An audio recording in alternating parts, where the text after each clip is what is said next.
អំណាចរឿងក្តីស្រមៃសិក្ខាជាសិស្សរៀននៅវិទ្យាល័យមួយនៅក្នុងខេត្តសៀមរាបនាងមានបងស្រីម្នាក់ឈ្មោះសុភាពពីការជើងម្ខាងសុភាពតែស្រមៃថានាងនឹងមានការងារសមរម្យមួយនៅក្នុងពេលអនាគតថ្ងៃមួយពេលដែលសិក្ខារៀនមិនចេញទៅបន្តការសិក្សានៅភ្នំពេញសុភាពស្អុំប្អូនទៅតាមដែរព្រោះចង់ទៅរកការងារធ្វើសិក្ខានិយាយទៅកាន់បងស្រីដែលក្តីអាណិតកៃលែងបងស្រីកំព្រួយអីចាំខ្ញុំមានការងារធ្វើខ្ញុំចិញ្ចឹមបងមិនអោយពិបាកធ្វើការនៅហត់ឡើយសុភាពមិនពេញចិត្តនឹងគំនិតនេះទេនាងឆ្លើយតបទៅប្អូន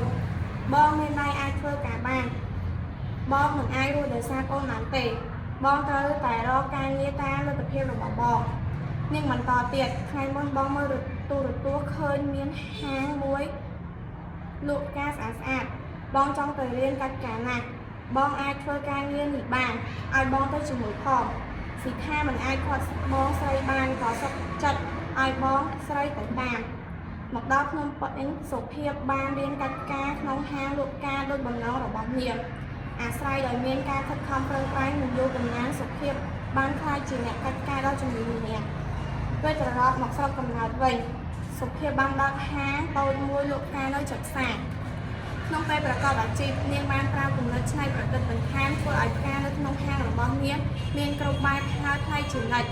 រាល់ថ្ងៃគេឃើញមានភ្ញៀវចេញចូលឥតឈប់ឈរសុភាពសប្បាយចិត្តណាស់ពេលនេះក្តីស្រមៃរបស់នាងបែរជាការប្រហើយ